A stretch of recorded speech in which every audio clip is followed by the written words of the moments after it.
Pemerintah Kota Jayapura resmi mengoperasikan landfill 2 tempat pemrosesan akhir Koyakoso, distrik AB Pura. Fasilitas baru ini diharapkan mampu mengatasi overkapasitas sampah kota yang mencapai hampir 200 ton per hari. Peresmian landfill 2 TPA Koyakoso dilakukan langsung oleh Wali Kota Jayapura Abisai Rolo Jumat 27 Februari 2026.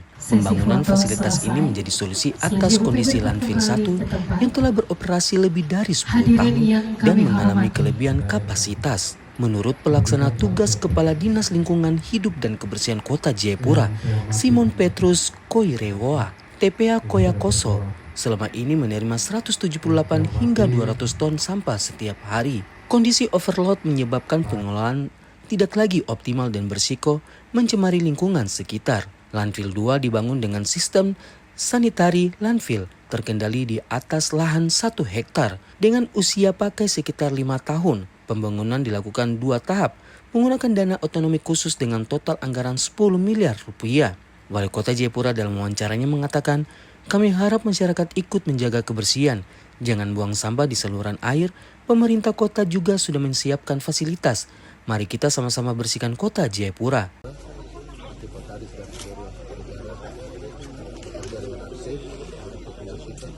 Sampai di lorong-lorong. Saya harap masyarakat kota Jayapura juga mari sama-sama kita membantu untuk menjaga sampah.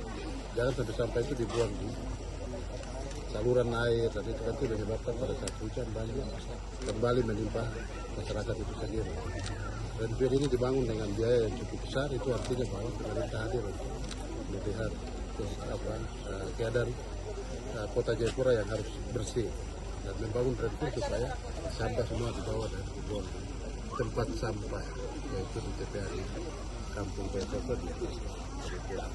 Nah, ini kita resmikan. Saya percaya bahwa Dinas Kebersihan akan bekerja dengan membantu membersihkan kota Jayapura dari sampah-sampah.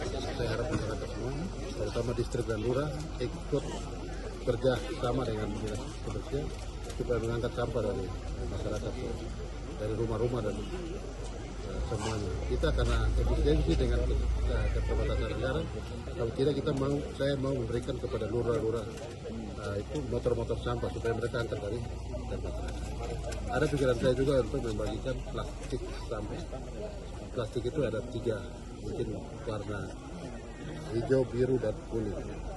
Dan 1 untuk sampah basah, 1 sampah kering, 1 untuk botol, supaya masyarakat juga sadar sampah di rumah itu langsung buang pada plastik-plastik yang sudah diberikan oleh pemerintah. Sehingga tim kebersihan ketika mengangkat dari rumah itu langsung memberikan plastik supaya masyarakat sadar sampah untuk membuang sampah sesuai dengan plastik itu yang pasti ditulis bahwa ini sampah kering, sampah basah, dan botol. Pemkot Jayapura juga mendorong pemilahan sampah dari rumah tangga serta penguatan armada pengangkut di tingkat distrik dan kelurahan. Dengan beroperasinya landfill 2 TPA Koyakoso, pengelolaan sampah kota diharapkan lebih modern, ramah lingkungan, dan berkelanjutan. Iya, sumbernya juga. Kalau sumber dana otsus tahun 2024 itu 2 miliar untuk penataan, tahun 2025 itu 8 miliar untuk pembangunan fisiknya. Sudah termasuk konsultan perencanaan dan konsultan pengawasan. Jadi totalnya 10 miliar untuk pembangunan landfill 2 ini yang dianggarkan 2 tahun berturut-turut 2024 dan 2025. Maka hari ini 2026 kita resmikan untuk penanganan sampah di Kota Jayapura sehubungan landfill 1 yang sudah overload. Dan setelah overload kita Kota Jayapura kena sanksi dari kementerian terkait dengan pengelolaan sampah di Kota Jayapura yang harusnya itu 5 tahun jadi 10 tahun, otomatis overload. Dan sementara air limbahnya mencemari lingkungan sekitar TPA, sehingga dalam penilaian lingkungan kami tidak masuk dalam penilaian karena pengelolaan TPA-nya sudah tidak sesuai dengan master plan awal itu 5 tahun. Untuk itu dengan adanya overload ini kami harus upayakan untuk pembangunan landfill 2 dengan sumber dana otsus. Sistem kontrol landfill itu sampah hari ini masuk sekitar 178 ton. Peresmian landfill 2 ini menjadi langkah penting pemerintah kota Jayapura dalam meningkatkan layanan kebersihan dan mewujudkan kota yang sehat serta bebas sampah. Juga salah satu permasalahan di pemerintah kota tentang penanganan TPA.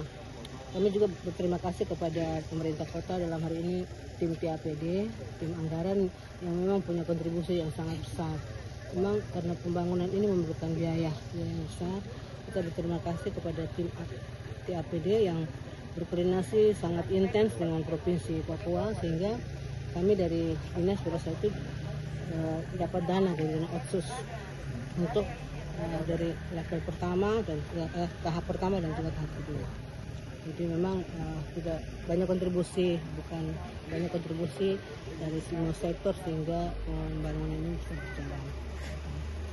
Ibu, Iya, memang itu kan perencanaannya waktu itu dibuat sama Satker dari kementerian. Itu memang perencanaan 5 tahun. Sudah pengelolaannya bagus, tapi yang sudah mulai trouble-nya itu pada saat COVID ya. COVID itu sudah itu karena memang kita di mana-mana efisiensi anggaran, ini penanganan ini kan perlu biaya besar karena setiap hari harus ditimbun. Jadi 2 minggu sekali harus ada material turun timbun. Sudah mulai trouble-nya itu sehingga lihat seperti segini. Kalau kita timbun itu nanti seperti begini kita berdiri, jadi tidak seperti kampus. Mulai trouble-nya di situ. Dengan jujur kembali ke ketersediaan dana. Karena kita berterima kasih karena pada saat 2024 ya, 2024 itu sudah pemerintah kota sudah mulai intens dengan koordinasi kita yang terbangun antara dinas dengan tim TAPD sehingga muncullah dana atau disepakati dana untuk pembangunan perencanaan sampai hari ini kita resmikan. Dari Jayapura, Papua, Sanggra Morikoroa, JTV mengabarkan.